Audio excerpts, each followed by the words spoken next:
Donc, il sera question de non-humains et plutôt plus précisément de la race des orques dans les représentations, dans l'œuvre de Tolkien et dans son adaptation au cinéma par Peter Jackson, et donc aussi des représentations barbares qu'on peut y lier et des références antiques qui y sont liées ou non. Donc la littérature, elle est marquée par l'entrée en scène au XXe siècle d'écrivains qui revendiquent le genre de l'imagination, où se mêlent des éléments fantastiques, des questionnements liés à la notion d'hybridité, que ce soit au travers de la figure du monstre ou autre. Et par ailleurs, on a des auteurs contemporains qui vont commencer, des écrivains, à exploiter leurs connaissances scientifiques, notamment en matière de sciences humaines et sociales. Et parmi ceux-ci, on a Tolkien, né en 1892, mort en 1973, qui est écrivain, philologue et universitaire britannique, spécialiste de la mythologie scandinave, qui incarne ce courant littéraire où se mêlent sensibilité environnementale, éléments anthropocentriques et imaginaire fantastique, et où on perçoit les contours barbares de cette altérité sur laquelle je vais revenir au prisme d'une lutte acharnée entre le bien et le mal. Dans le prolongement des avancées techniques du XXe siècle, le fantastique a également inondé le monde du cinéma. À cet égard, on a la retranscription sur grand écran, si j'ose dire, du Seigneur des Anneaux via Peter Jackson au début des années 2000, qui nous fournit un fabuleux réservoir visuel de cette altérité barbare issue de l'imaginaire tolkienien et peut-être, comme on va le voir, de l'imaginaire gréco-romain antique. Historiquement, qui sont les barbares auxquels nous tenterons d'assimiler certains antagonistes de l'univers de Tolkien? Qui sont-ils? Le concept ancien de barbare, pour une petite intro, il découle de celui de Barbarus, qui désignait dans la Grèce antique les peuples évoluant dans des cadres extérieurs à celui de la polis, à savoir la cité, d'où l'idée d'une opposition binaire entre le monde hellénistique et le monde barbare dans l'historiographie grecque. Une opposition culturelle qui se révèle être une thématique récurrente de nos représentations actuelles. Avec les Romains, notamment avec Cicéron au 1er siècle après Jésus-Christ, philosophe romain, on va voir cette traduction, on va avoir une traduction latine de Barbarus qui va désigner à Rome au 1er siècle l'étranger, l'homme du dehors, celui que l'on associe de façon péjorative donc au thème de l'altérité et qui touche, comme on va le voir, au corps également des individus. Une altérité qui se retrouve dans les physiques, anatomies hybrides, monstrueuses des nombreux antagonistes de l'œuvre de Tolkien. Donc ici, les orques et les Uruk-hai, ces créatures hybrides qui sont nées des maléfices de Sauron, puis de la magie du magicien corrompu Saruman, et lesquels évoluent dans des environnements lugubres et stériles, soulignant l'anéantissement de l'humanité, un thème fécond dans l'idée du barbare telle qu'elle a été conçue dans l'Antiquité gréco-romaine. Donc, de quelle façon est-ce que Tolkien et à sa suite Peter Jackson ont-ils représenté la figure anthropomorphisée pourtant du non-humain en la soumettant au thème classique, antique de l'autre, l'autre avec un grand A, l'autre comme figure de rejet, figure de l'altérité, celui qui n'est pas soi, mais qui est autre, le barbare. Donc, premier point, je suis obligé de passer par là, c'est la question géographique. Les mondes barbares en marge du monde, quel est le déterminant géographique sur cet aspect biologique de l'orque? Donc, c'est l'une des premières caractéristiques de l'identité barbare, telle qu'on l'aperçoit chez les orques et les Uruk du Seigneur des Anneaux. C'est que là, il s'agit de mettre en relation les clichés barbares interprétés chez eux dans l'œuvre de Tolkien et l'environnement dans lequel ils évoluent, ces personnages, avec pour mettre en perspective les influences supposées du climat et de l'environnement sur leur physiologie et leur monstruosité. Et donc là, on va bien évidemment parler du Mordor en tant que barbaricum. Le barbaricum, en latin, c'est le territoire barbare, c'est l'étranger barbare, tel qu'il était conçu dans l'historiographie gréco-romaine. Par ailleurs, le nom elfique, la langue créée par Tolkien du Mordor, c'est pays noir, pays sombre. Et à lui tout seul, il évoque toutes les représentations négatives d'un environnement barbare. D'un point de vue historique, donc le barbare, il est avant tout, au regard des sources antiques, celui que l'on associait à la question de l'altérité, comme je l'ai déjà dit, une altérité qui est déjà géographique, avant d'être culturelle et physique. En cela, les orques vivant au Mordor ne font pas exception. Il est question ici, dans un premier temps, donc de leur isolement géographique vis-à-vis du reste de la Terre du Milieu, des peuples libres de la Terre du Milieu, notamment des royaumes elfes, mais aussi surtout des royaumes humains, foyer de ce qui peut s'apparenter à l'humanitas romaine, autrement dit la civilisation, notamment en ce qui concerne le Gondor et la race élevée et supérieure des elfes. Le terme barbarus d'origine... oui, alors, excusez-moi, là vous avez sur cette première photo une carte de la Terre du Milieu où on peut... qui met en perspective cet isolement du Mordor dans la zone extrême sud-est de la Terre du Milieu. Le terme barbarus d'origine grecque, comme je l'ai dit, désignait les peuples vivant à l'extérieur de la police, la cité, de cette opposition binaire entre le monde hellénistique et le monde barbare. C'est une opposition qu'on peut retrouver fortement marquée dans le monde de Tolkien au travers de l'opposition très machiavélique entre le mal, qui sévit à l'extrême sud-est au Mordor, et le bien, le reste des peuples, les peuples libres de la Terre du Milieu. Là, on peut noter vite fait un rapprochement avec le déterminisme géographique qui a été pensé par Érastotène, penseur grec au IVe siècle, et par Strabon, géographe grec au 1er siècle après Jésus-Christ, lesquels représentaient les terres barbares à l'extrême sud du monde connu et à l'extrême nord du monde connu, dans les contrées chaudes, dans les contrées froides. Le climat y influençait les populations qui y vivaient, dénaturant leur physique, corrompant leur anatomie et leur biologie. De la même façon que le Mordor est situé à l'extrême sud et à l'extrême nord, là je ne l'évoque pas, mais il y a de la Terre du Milieu, il y a la région de Langmar, qui est également un territoire sous influence orque, puisque c'est l'ancien domaine du roi sorcier d'Angmar, qu'on voit dans la trilogie du Seigneur des Anneaux. Et au centre du monde étaient représentées les zones tempérées où vivaient les civilisés, les Grecs, les Romains.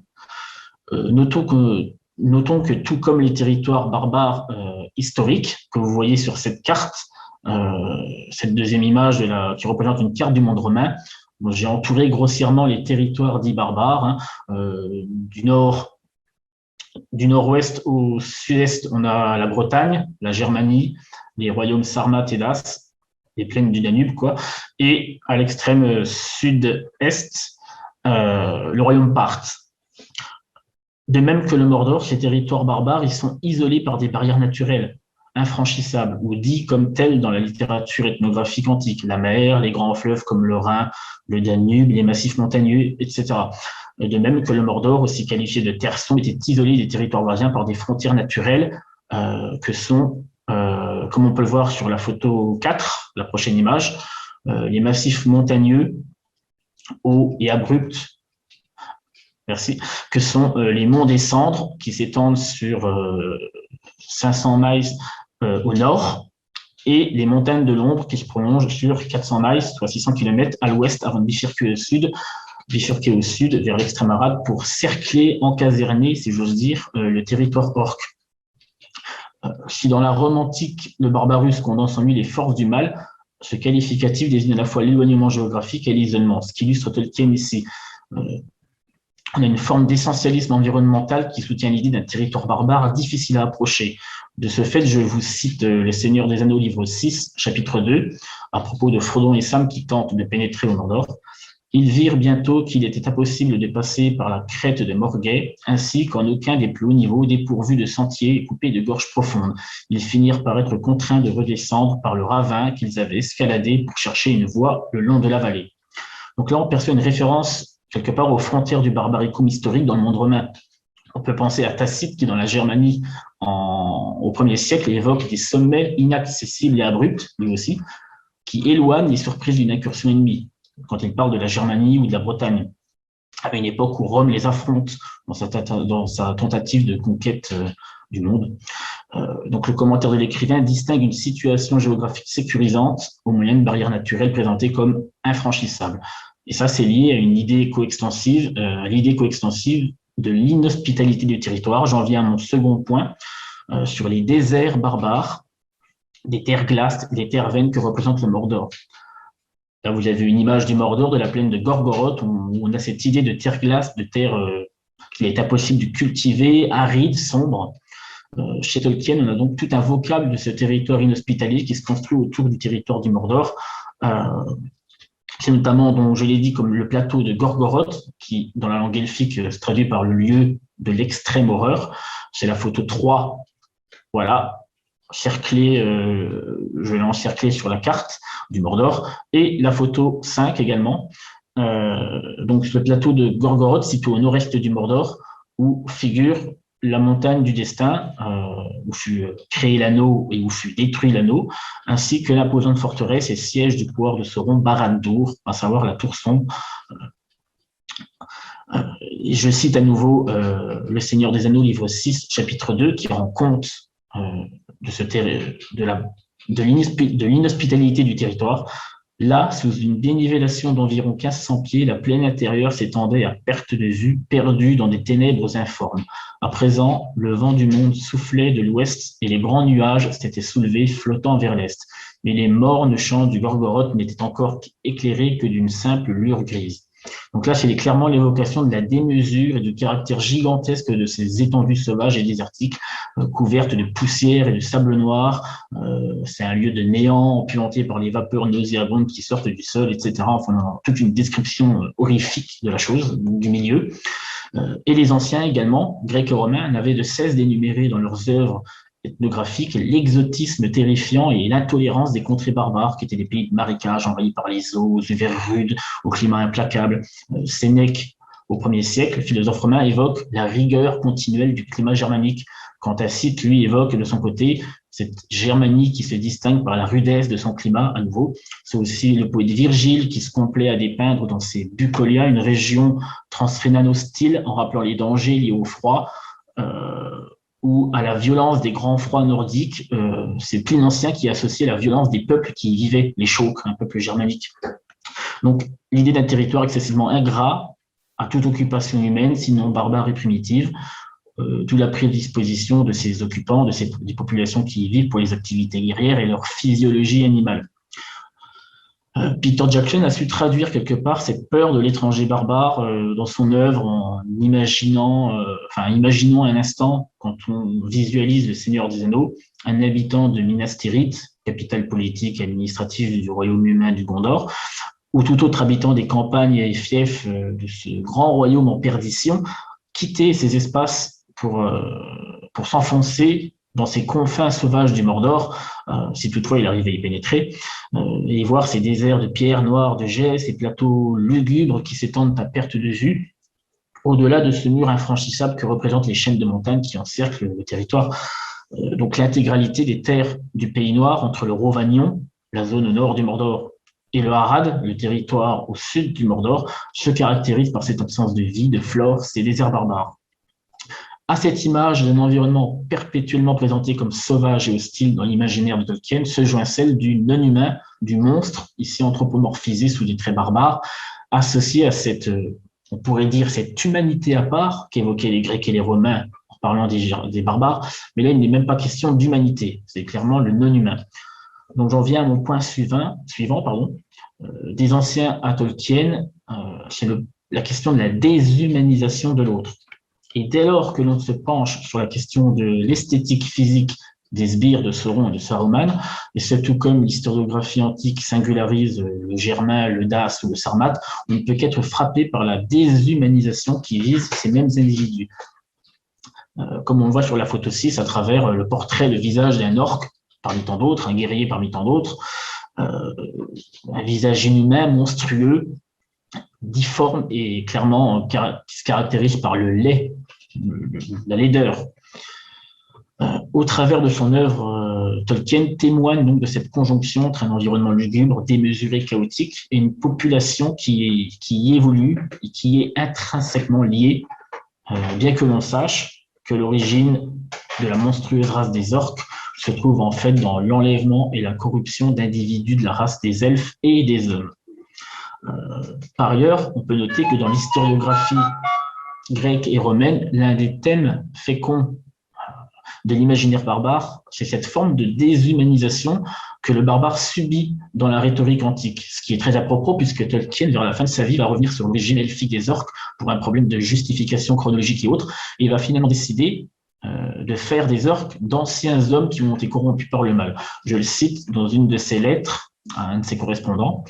En ce qui concerne les orques, les Eldar croyaient que Morgoth les avait vraiment élevés en capturant des hommes et des elfes très tôt et en augmentant au plus haut point les tendances corrompues qu'ils possédaient. Donc les orques sont ici des créatures pensantes, nécessairement corrompues à partir d'êtres préexistants, des hommes, des elfes, donc en soi une forme de déshumanisation que Tolkien souligne dans sa littérature, qu'on peut comparer à la déshumanisation barbare que met en perspective la rhétorique latine, la rhétorique romaine. Il semblerait, enfin, pour un bref historique, les orques ont été créés par Morgoth alias Melkor, dans la langue elfique, avant le début du Premier Âge, soit des millénaires avant les événements du Seigneur des Anneaux, à partir d'elfes et d'hommes capturés peu après le réveil en Terre du Milieu. Il les dénatura physiquement, psychiquement, il en fit ses serviteurs, et c'est en réalité Sauron, lieutenant de Morgoth à ce moment-là, futur Seigneur des Ténèbres, qui réalisa ses travaux, tandis que son maître était captif en Aman. Donc là, on est clairement dans le thème du monstre et de l'exotisme du corps barbare. Donc, il semblerait que plusieurs types d'orques existent et soient regroupés dans cette ethnie corrompue, cette race monstrueuse que sont les orques, mais tous ont de nombreux points communs dans la monstruosité de leur genre, de leur physique, de leur physiologie. Tolkien les dépeint comme ayant la peau sombre, ils seraient petits, trapus, avec les jambes arquées, des longs bras, des yeux étroits, des crocs, comme le suggère Tolkien dans une lettre à un de ses correspondants, que je cite. Ils sont courts, larges, ont le nez plat, la peau jaunâtre, une grande bouche et les yeux bridés, etc. À savoir qu'on s'y retrouve également dans la version cinéma de Peter Jackson, qui a su rendre un aperçu encore plus monstrueux et plus fantaisiste, si j'ose dire, en jouant sur les maquillages et une esthétique certaine du monstre et par le biais des studios d'effets spéciaux de la Weta Digital, qui sont par ailleurs ont l'air très professionnels, parce qu'ils font des choses incroyables. Puis, donc, vers les Uruk-hai, qu'on voit sur la photo 7, la prochaine image, ici, dans les fosses de l'Isengard, les Uruk-hai mentionnés plus tôt, qui sont plus grands, plus puissants que les orques de base, ils sont très liés au sein d'une même compagnie. Je fais une petite digression, ils sont très liés au sein d'une même compagnie. Ils semblent avoir développé une espèce de lien guerrier au sein d'une même troupe. Et là aussi, on peut faire un comparatif avec les liens fraternels qui unissent les guerriers d'un même clan dans les sociétés primitives historiques via les liens de la fraternitas, cette valeur d'entraide et de partage entre frères guerriers. Et pour en revenir donc aux Uruk, capables de se déplacer au grand jour, au contraire des orques qui en pâtissent. Ils sont plus féroces que leurs anciens cousins, font de bien meilleurs combattants. Et dans les films de Peter Jackson, les Uruk ont la peau marron foncée, voire rougeâtre. Leur sang est noir comme l'encre, ce qui ajoute à la monstruosité de ces êtres maléfiques. Par ailleurs, ce qui nous intéresse ici, chez les Uruk-hai, c'est la raison de ce nom Uruk-hai qui signifie, dans le noir parlé, la langue du Sauron, la race des grands orques. Donc pourquoi bien évidemment que j'ai leur taille, mais si je le précise, c'est parce que là on tombe effectivement dans le topos bien connu de l'historiographie et de l'ethnographie barbare historique du gigantisme barbare. Les Uruk-hai sont distingués des autres orques par leur imposant physique et leur haute stature. Je cite à nouveau le Seigneur des Anneaux, livre 2, chapitre 5. Il y a des orques en grand nombre, dit-il, et certains sont grands et mauvais, les Uruk noirs de Mordor. Donc là, obéissant à une longue tradition de la rhétorique antique, de l'altérité barbare, les Uruk du Seigneur des Anneaux se présentent au moyen donc d'un vocable précis à nouveau. Et en effet, dans l'impitoyable univers créé par Tolkien, la conception commune de la barbarie telle qu'elle dépeint la race des grands orques est en corrélation donc, avec cette vision antique d'une grande stature, d'un physique bestial.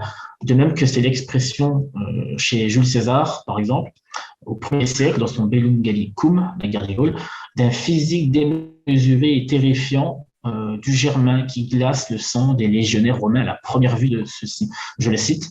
Tandis qu'il faisait halte quelques jours près de Besançon pour se ravitailler en blé et autres vivres, les soldats qui se tenaient indigènes et marchands bavardaient. Ils parlaient de la taille immense des Germains, de leur incroyable valeur militaire, de leur merveilleux entraînement.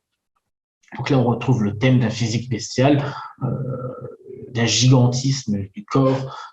C'est aussi chez Tacite qui parle des barbares bretons, de leurs, je cite, membres longs, les bras, les jambes, attestant une origine germanique ainsi que de leur grand corps. Donc on retrouve là le reflet de l'extravagance, de la démesure environnementale chez l'Uruk comme chez ses homologues historiques, qui ne sont que la continuité, si j'ose dire, anthropomorphisée de leur habitat naturel, le Mordor.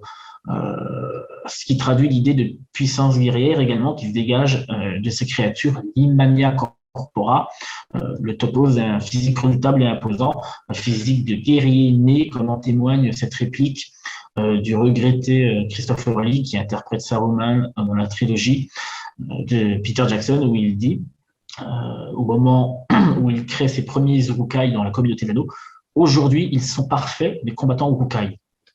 Donc là, on a une idée fixe, cette idée fixe de la barbarie qui influença donc grandement la littérature, jusque la littérature fantaisiste et imaginaire du XXe siècle, comme en témoigne Tolkien, mais aussi l'iconographie actuelle, le cinéma, via la personnification de cette identité barbare sur le plan visuel avec les Uruk, et avec Tolkien, donc on souligne là, on reflète ces représentations sociales romaines de l'étranger barbare qui mettent en scène ceux-ci, mais sous des traits abusés et exagérés, qui sont ceux de l'animalité. J'en viens au point suivant, l'esthétique guerrière des Uruk et des orques, et cette omniprésence des armes dans leur représentation. Vêtements et parures, on le sait, répondent à des schémas politiques et sociaux. Ils sont un mode d'expression des valeurs incorporées à l'individu, ici l'orque, l'Uruk. Créature maléfique qui se définit par une esthétique propre à sa condition sauvage, guerrière, non humaine, monstrueuse. Il n'est pas dit grand-chose de l'habillement des orques dans le roman, pas à ma connaissance, mais on évoque beaucoup plus leur armement militaire, dont il est question ici. Les grands traits caractéristiques de la figure historique du barbare dans les représentations anciennes, c'est son rapport étroit à la guerre et à la violence. Et on a les mêmes représentations dans Tolkien avec la race des orques, qui ne se consacre qu'à ça. C'est en effet dans le chaos et la destruction que se consacre pleinement le barbare, une thématique féconde donc dans l'univers du Seigneur des Anneaux, comme vous le savez. On ne peut qu'être frappé de la manière dont, quel que soit le sujet et la thématique, quand il s'agit des orques, on en revient presque systématiquement à la préoccupation guerrière, belliqueuse de ces individus. Une activité guerrière, une tradition de violence qui est la leur, qu'on peut coupler avec des propos de Tacite dans son traité La Germanie, où il rapporte les coutumes guerrières et la prédominance du fait militaire chez les peuples transrénants, où il cite que les affaires publiques comme les affaires privées, les Germains ne font rien sans être en armes et sans être dans l'optique de se battre. Donc l'omniprésence des armes traduit ici l'aspect militaire, si j'ose dire, de la société orque, des représentations guerrières qui suggèrent l'idée d'une tradition de violence conçue comme une passion ici. Et il est en effet impossible de mener une étude descriptive des orques de l'univers de Tolkien sans évoquer l'esthétique guerrière et leur armement. Donc, leur armement, il est composé, on le voit beaucoup au cinéma, par le biais de cimetères qui représente les cimetères, donc qui est une lame courbée, un sabre lourd. Historiquement, c'est un sabre lourd spécifique aux populations orientales et asiatiques, et qui l'ont adopté par influence de l'armement, enfin sous l'influence de l'armement des peuples de cavaliers turco-mongols après le XIIe siècle. Peuples turco-mongols qui, par ailleurs, étaient considérés en Occident comme des peuples barbares, des cavaliers barbares. Les orques manient également la pique, la lance, l'épée large, était courte, recourbée ou non, l'arc, parfois l'arbalète dans la version cinéma, et la version cinématographique de Peter Jackson, mais également en avant tout un éventail d'armes fantaisistes, plus ou moins fantaisistes, une fois encore grâce à l'intervention des studios d'effets spéciaux et à leur imagination créative, j'imagine. Dans les films, les Urukai, eux, arborent des épées courtes, larges aux extrémités, plates également. Ils sont également équipés d'armures lourdes, de casques, d'arbalètes, de longues piques, de grands boucliers droits. Enfin bref, c'est une troupe d'élite quelque part. Le port de l'arme est donc ici marqueur de cette identité guerrière, mais aussi d'un certain statut. C'est le témoignage chez Tolkien de l'imprégnation, et chez Peter Jackson, de l'imprégnation de cette culture de guerre dans les mentalités collectives. J'en viens enfin à mon dernier point, que sont, dans cette esthétique guerrière, le thème de la nudité, du nu barbare, et aussi des peintures corporelles, des peintures de guerre. On retrouve ce thème de la nudité et du manque vestimentaire au travers de la figure de l'étranger barbare dans toute l'historiographie antique, grecque et romaine. La science-fiction s'est également emparée de ce cliché. À titre d'exemple, je voudrais citer spécialement une variante d'orques, plus spécifiquement des Uruk, qui n'apparaissent à ma connaissance que dans les films, pas dans les romans. Et ce sont les berserkers qu'on peut voir sur la 8e photo. Voilà, je pense que si vous avez vu les films, vous devez les reconnaître. Ils apparaissent dans le second film, les 2 tours, lors de la bataille du gouffre de Helm. Davantage qu'une race, donc ni même une sous-espèce de Uruk, c'est une caste, une spécialisation militaire. Ils sont massifs, musclés, à demi-nus. Ils ne portent pour tout équipement défensif qu'un casque de fer et pour seules armes offensives, une longue et large épée, plus ou moins curvée en dents en son bout. Leur corps est peint de ces traces blanches, symboliques de la puissance de l'Isengard et de la magie de Saruman, alors inféodé au Mordor et à Sauron. Des traces blanches qui sont probablement faites soit avec de l'argile blanche, soit avec de la craie, comme dans bon nombre de sociétés primitives et traditionnelles historiques, notamment les sociétés amérindiennes, mais aussi germaniques, occidentales. Ces guerriers d'élite, semblables à leurs congénères dans leur haine du vivant, dans leur tradition de violence, dans leur goût du sang, semblent combattre jusqu'à la mort, ignorant les coups assénés par les ennemis, les blessures occasionnées, leur seul but étant de faire couler le sang de l'ennemi, comme le démontre cette scène où on voit un berserker, vous vous en souvenez sans doute, qui, avec une torche à la main, résiste aux flèches de Legolas, qu'il transperce de part et d'autre, ce jusqu'à atteindre le point sensible du rempart de Fort-le-Corps, oui, je vais bientôt conclure, afin de mettre le feu à un artifice pour faire sauter le mur. C'est l'idée du suicide au combat, du kamikaze. Cette scène illustre aussi l'idée de la féritas, qui est très présente dans la littérature ethnographique barbare. C'est l'idée d'une passion désinvolte, de haine, de violence. La féritas désigne l'activité guerrière et toutes les manifestations de la violence et de la sauvagerie comprises comme excessives, telles que l'excès de force, le goût pour le combat, ce que les latins appellent belli furor. Ça inclut les peintures de guerre, les cris de guerre, etc. Rappelons qu'historiquement, le berserker, c'était un guerrier des sagas mythologiques scandinaves et germaniques qui désignait dans le vieux norrois, la langue, les guerriers fauves qui entraient dans cette fureur guerrière, une fureur sacrée lors des combats, ça leur conférait un courage et une hargne, une force sans pareille, qui n'est pas sans rappeler le concept de féritas que je viens de développer. On peut penser également aux peintures corporelles, et là on peut voir la photo numéro 10. Ça nous fait penser aux peintures corporelles et à la nudité des guerriers germains. Bon, faut mettre la photo 11 plutôt, merci. Oui, voilà, merci. Pensons donc aux peintures corporelles et à la nudité chez les guerriers germains, souvent illustrées dans les jeux vidéo ou au cinéma, plus récemment dans les séries télévisées avec la série Barbare, produite par Netflix. C'est l'évocation de la hargne des Germains chez Tacite, je le cite dans sa Germanie. Les cohortes des Germains, nus à la mode de leur pays, s'avançaient au hasard aux accents d'un hymne sauvage et en agitant leurs boucliers au-dessus de leurs épaules. Donc la nudité barbare est ici marqueur d'une identité spécifique chez le berserker Uruk comme chez le berserker historique. Le nu devient significatif de valeurs péjoratives et surtout de représentations négatives guerrières.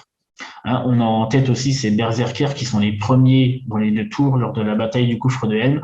Ce sont les premiers à grimper sur les échelles qu'ils mettent en place, à escalader les murs. C'est les premiers à atteindre les créneaux du rempart afin de balayer les rangs elfiques du long de leurs larges épées.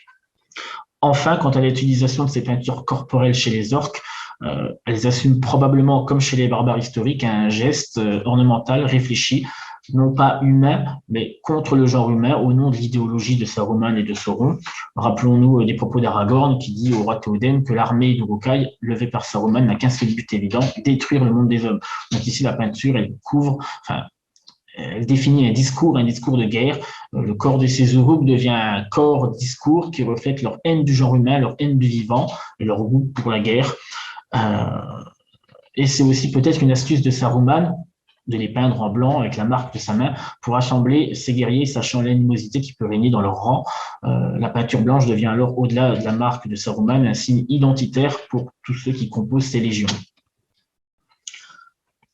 Donc, en définitive, pour conclure, l'étude conjointe des médias culturels contemporains et de la réception de l'Antiquité souligne autant ici, au prisme des représentations barbares dans l'univers de Tolkien, les influences directes ou indirectes de l'Antiquité, qu'une représentation imaginaire du monde antique et de ses clichés. Au-delà de ces considérations, c'est aussi la mise en perspective d'un legs culturel antique, donc d'une culture de masse, et soulignons leur interpénétration dans les représentations qu'elles suggèrent dans notre imaginaire collectif moderne. Preuve d'un intérêt qui transcende les différents publics. Ce colloque témoigne aussi donc de la dynamique et de la recherche scientifique pour l'étude de la présence du fantastique, de l'imaginaire dans la culture contemporaine, ainsi que de l'intérêt grandissant pour les études en lien avec la pop culture. Pourtant, on remarque encore que de nombreux supports restent largement mis à l'écart, comme sans intérêt pour la recherche universitaire, notamment la recherche française, qui est un peu timide à ce sujet. La publicité, les jeux vidéo, le cinéma hors péplum, les séries télévisées, les mangas, etc., victimes de leur popularité, je dirais, auprès du grand public. Ils sont plus ou moins délaissés par la communauté scientifique. Transcendant donc les générations et les supports culturels et médiatiques, du roman à la nouvelle en passant par le jeu vidéo, le cinéma, etc., Le Seigneur des Anneaux nous offre l'exemple d'un brassage d'idées où se mêlent de nombreux fantasmes et stéréotypes, mêlant imaginaire, fiction et le temps de quelques références, historicité. L'œuvre de Tolkien réhabilite ici un passé lointain, non sans le réinventer, pour le plus grand plaisir d'un public très demandeur, comme le suggère encore l'attente de ce même public pour la série télévisée du Seigneur des Anneaux à venir qui devrait sortir courant 2021 sur la plateforme d'Amazon. Voilà, j'ai terminé. Je vous remercie pour votre attention.